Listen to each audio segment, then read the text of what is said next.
Այն ինչ կատարում է Հայաստանում պետք է դիտել ամբողջության մեջ, սա հերթական օղակն է այն մեծ շղթայի, որը կոչվում է քաղաքական ռեպրեսիաներ եւ հալածանքներ։ Հայաստանը վաղուց դուրս է եկել ժողովրդավարության միջավայրից եւ դրա հիմնական պատճառը 44-օրյա պատերազմից անմիջապես հետո Հայաստանի ժողովրդի, Արցախի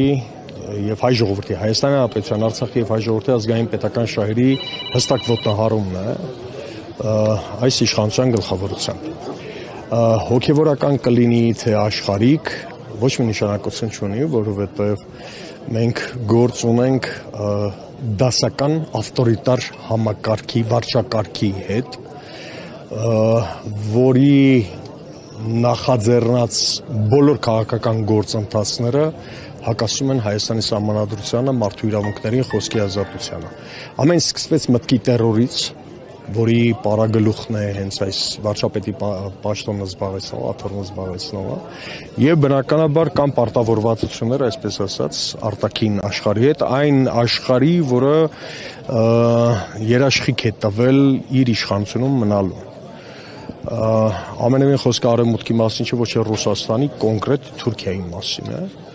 Թուրքիան է, ես բազմիցս եմ ասել եւ առաջիններից եմ ասել, որ միակ արտաքին լեգիտիմությունը, որ այս իշխանությունը ունի, գալիս է պաշտոնական Անկարայից եւ եթե Իրան-Իսրայել այս հակամարտությունը մեջ չընկներ, ապա այս գործընթացը գուցե սրբազան հոր ձերբակալությունը շատ ավելի շուտ լիներ, տեղի ունենար։ Պարզապես այս արանքում ինքը գնաց Թուրքիա, այցելեց Թուրքիա, իր առջև դրեցին դոսիեներ, խոստումներ, որոնք դեռևս 2021 թվականի նախընտրական քարոզարշավի ժամանակ ինքը խոստացել էր արտաքին իր հովանավորներին եւ հիմա այդ ամբողջը իրականացնելու ժամանակն է եկել, գումարած այդ ամեն ինչին ազգային արժանապատվության եւ հայկական արդարության գլխավոր ինստիտուտի ցավոք պետությունը այդ ինստիտուտը չէ, մեր քաղաքական համակարգի ի վիճակի չէ պաշտպանել հայության եւ հայ ժողովրդի շահերը, հայ եկեղեցին որպես ազգային գլխավոր ինստիտուտ ինքն է ստանձնել այդ դերակատարումը եւ կհիշենք վեհապար հոր այս սրացումները երբ սկսվեցին Բեռնում, վեհապար հոր հայտնի ելույթից, արցախանպաստ, հայանպաստ ելույթից հետո, ինչը ոչ ադեկվատ անհավասարակշիռ հոգեխանգարմունքի հասնող ժեստերով եւ խոսույթով աչքի ընկավ այս անձնավորությունը։ Սա դրա տրամաբանական շարունակությունը եւ տանելու է մինչեւ վերջ բնականաբար, ունենալով լիաթոք լիարժեք աջակցություն Թուրքիայից աշխարհում չկա որևէ պետություն, որը շահագրգռված լինի Հայաստանի դիրքերի թուլացմամբ, սա շատ կարեւոր բան է։ Գեոպոլիտիկ իրողությունները պետք է մենք ճիշտ հասկանանք, ճիշտ վերլուծենք։ Ոչ Արևմուտքին, ոչ Ռուսաստանին, ոչ Չինաստանին, ոչ Հնդկաստանին, ոչ մի պետության, Իրանին առավել եւս ձեռնտու չէ Հայաստան, թույլ Հայաստան ունենալ այս տարածաշրջանում, որովհետեւ ռազմավարական բալանսավորումների հարց է։ Այստեղ կա բացառապես երկու իշխանություն, Անկարայում եւ Երևանում, պաշտոնական իշխանությունները, որոնք պատկերացնում են, որ մեծ Թուրանի ճանապարհը պետք է հարթ լինի եւ այս իշխանությունը ամենահարմար իշխանությունն է այդ նպատակի իրականացման համար։ Ամենը դիտարկում եք որպես եկեղեցու դեմ պայքարի մի մաս, որովհետեւ առաջիկայում գործողություններ են սպասվում, իշխանության կողմից որ պետք է իրականացվի, նույնիսկ ծրագիրն է հրապարակված եւ նաեւ հակազդեցություն է կանխելու համար միջոցներ են ձեռնարկում ընդդիմությանը ձերբակալելով։ Այսինքն տեսնում եք կապը եկեղեցու դեմ պայքարի միարժեք կա այդ կապը, բայց ես ուզում եմ մի փոքր փակագիծ բացել։ Այս խնդրին պետք է երկու առումով նայել եւ ներքին դաշտում եւ արտաքին դաշտում ինչ մեսեջինգ է գնում, ինչ ուղերձներ են գնում։ Այս սրբազան պայքարի կամ սրբազան շարժման ակտիվիստների նկատմամբ այս սանկցիաները, եթե կարելի է ասել, հիմնական մեսեջը արտաքին աշխարհին է ուղղված։ Հիմա ես առաջին անգամ մի հետաքրքիր բան կասեմ ձեզ, եթե ուսումնասիրեք նույն Թուրքիայում այն ինչ տեղի ունեցավ 2011-19 թվականներին, 20 թվականին, մոտ 1 տասնամյակ, այն լեյբլինգը կամ պիտակավորումը, որը անում է ցանկացած իշխանություն այդ տեխնոլոգիան իրականացնում է, նույն իրականացվել է Թուրքիայում։ Խոսքը գյուլենական շարժմանն է վերաբերվում։ Հիմա իրենք փորձում են մարգինալացնել մեկուսացնել ընդդիմադիր շարժումը պիտակավորելով այսպես կոչված որպես տերորիստական, չգիտեմ ինչ, թեև եփացավիցի ծաղն անգամ կգա, այն մանկապարտեզի մակարդակի տեխնոլոգիաները, որ կիրառում են արհեստական բանականությունից սկսած, մինչև չմշկված, չհղկված, անտակտ եւ բանի հետ որևէ կապ չունեցող տեքստեր։ Ես ձեզի դեպ մի բան ասեմ, որպես սրբազան հոր ընկեր եւ հոգեվոր զավակ, գիտեք Կիրանցում երբ այս ամեն ինչը սկսվեց, Կիրանցից երբ սկսվեց, մենք օրական քանի նմանատիպ թուղթ էինք ստանում։ Օրական երևի մի 100 հոգի նման ծրագիր բերում էր։ Հիմա կարող է նույն ԿՊ կոչեցյալ ոհմակը իր մտասևեռումների մեջ այսպես դրել եւ գրել է, ասել է, որ սա որպես հեղաշրջման, չգիտեմ, ծրագիր։ Հեղաշրջումը միշտ լինում է այստեղ, չի լինում թղթի վրա, սա էլ ի գիտություն պարզապես։ Տեսեք, ներքին լսարանի առումով Նիկոլ Փաշինյանի սեղանին դրվում են բնականաբար բարբերաբար դրվում են սոցհարցումների եւ կառույցների անհատների հեղինակության անկման, տատանումների, մակընթացությունների վերաբերյալ տվյալներ։ Այս ջղագրգիռ պահվածքը, ոչ ադեկվատ շարժումները բացառապես խոսում են այն մասին, որ իր վարկանիշը շրշակից էլ ցածր է եւ ինքը 26 թվականին պատրաստվելու համար սեփական զոմբիլենդը մոբիլիզացնելու խնդիր ունի։ Ես նույնիսկ տեսեք այդ բառը չեմ ուզում գործածել, բայց քանի տեղ եկավ ասեմ, ինչ է նշանակում տերորիստական։ Սրանք այնքան կարճատես են, որ նույնիսկ չեն էլ պատկերացնում, որ Հայաստանը այդ եզրույթը պաշտոնական մակարդակով շրջանառելով հայտնվելու է միջազգային մարգինալացման այնպիսի պայմաններում, որ մենք դրա տակից, դրա հետևանքներից դուրս չենք գալու։ Տեսեք, հիմա ինքը այսպես ասում է, որ դուք պահում եք տերորիստական, այսպես ասած, խմբավորումներ, վաղ միսօր Ադրբեջանը ասելու է, դե տերորիստներն են ուզում գալ իշխանության։ Եվ աշխատանքը հակապիար մեզ հերիք չէ այդ 50 միլիարդ դոլարի, 55-ի միջանցքի, չգիտեմ ինչի պահանջները ադրբեջանցիների այսպես վերադարձի, այսպես կոչված խնդիրները, հիմա մի հատ էլ մենք ավելացնում ենք, այսինքն այս իշխանությունը լրացուցիչ լակմուսի թուղթ է տալիս Հայաստանի թշնամիներին, հետագայում, իհարկե, հետագայում լրացուցիչ ճնշումներ բանեցնելու եւ այդ ամբողջը որպես խաղաթղթեր հետագայում ընտրությունների ժամանակ օգտագործելու համար։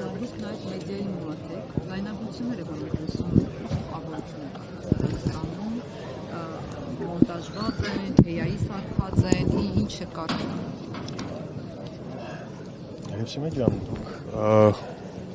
2.5 տասնամյակից ավելի մեդիայում եք եւ դուք շատ լավ պատկերացնում եք, շատ լավ գիտեք, որ մեդիայի հետ առնչվող պրոֆեսիոնալը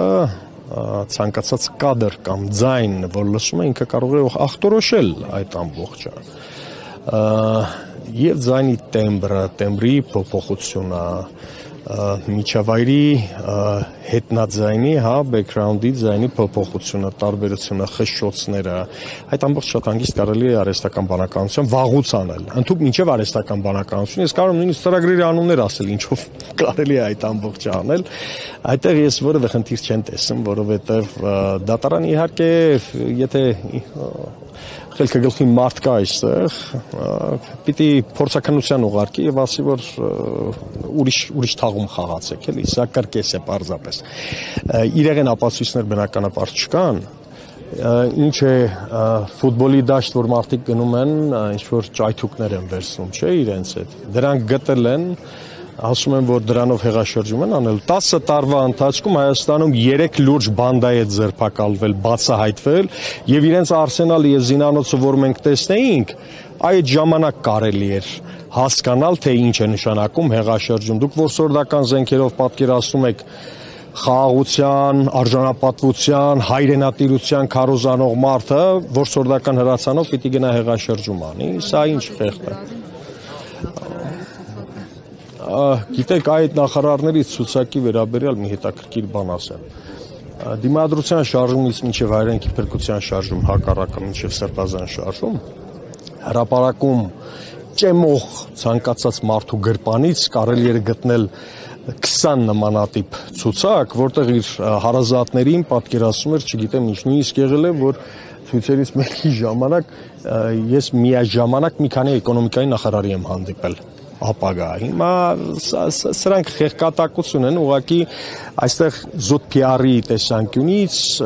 շատ կարևորը մենք խուսափենք եւ հորդորում եմ մեդիայի գործընկերներին, բոլորին աշխատել այդ եզրույթը, որը իրենք գործածում են եւ հիմա տիրաժավորում են տերորիստական, շատ չտիրաժավորել, որովհետեւ դա առաջին հերթին նախ ակնհայտ կեղծիք է սուտ է իմ փոքր 7-ամյա երեխային, եթե նման բան ասեմ, նույնիսկ կծիծաղի, որովհետև ինքը ավելի լուրջ շեղաշրջում կկարողանա անել, քան սրանց պատկերացրածը։ Եվ երկրորդը Հայաստանի Հանրապետության դիրքերը չպետք է թույլատրել անկախ ամեն ինչից, անկախ մեր ունեցած վերաբերմունքից այս կամ այն անձի նկատմամբ, մենք պիտի մտածենք նաև վաղվա մասին։ Սրանք գնացող են, սրանք վաղը գնալու են։ Եթե այսքան խոճապահար չլինեին, ցայտնոտի մեջ չլինեին, նման հիստերիկ շարժումներ եւ ապաքաղաքական տեխնոլոգիաներ չէին գործածի սուտա։ Նիկոլ Փաշինյանին տևական ժամանակ Լևոն Տեր-Պետրոսյանի հոգեզավակ էին համարում, բայց վերջին շրջանում մենք տեսանք, թե ինչ գրոհ է սկսել Լևոն Տեր-Պետրոսյանի դեմ, հատկապես կաթողիկոսի հետ հանդիպումից հետո, իսկ Աննա Հակոբյանն ընդհանրապես անցավ բոլոր գծերը, էլ մեռելից դա չի, գիտնական ոչի եւ նման որակումներ տալով առաջին նախագահին, ընդհանրապես ձեր կարծիքով այս իշխանությունները ում հոգեզավակն է, եթե գնահատական տակ ու կարմիր գծերի առումով ինչ կասեք փաստորեն չկան, անգամ մարդու շնորհիվ, որի շնորհիվ հայտնվել էր խորհրդարանում, հակխմբակցության падգամավորը եւ այլն, անգամ դա չի կանգնեցնում այդ մարդկանց։ Մինչև այդ կարմիր գծերը անդրադառնալ, ձեզ մի բան ասեմ, Բագրատ Սրբազանի հետ ես ձեր հարցազրույցը նայել եմ եւ համարում եմ, որ դուք էլ եք իր հոգեզավակը ինչ որ առումով, գաղափարական առումով, գուցե այդ իմաստով իհարկե չէի ցանկանա ինձ եւ ձեզ համեմատել նույն այդ անձնավորությունների հետ, բայց կարմիր գծերի առումով սրանք սրբապիղծ են, սրանք որևէ կարմիր գիծ չունեն։ Հիմա ամեն ինչ եթե մի կողմ թողնենք, ամեն ինչ վերանանք մի բան։ Ես ամեն օր 7-րդ աշխարհ եմ գնում գալիս այն նվաստացումից եւ անպատվությունից, գետինն եմ մտնում, կարդալով նրա գրառումները։ Նրա տիկնոջ, չգիտեմ ինչ եւ այլ։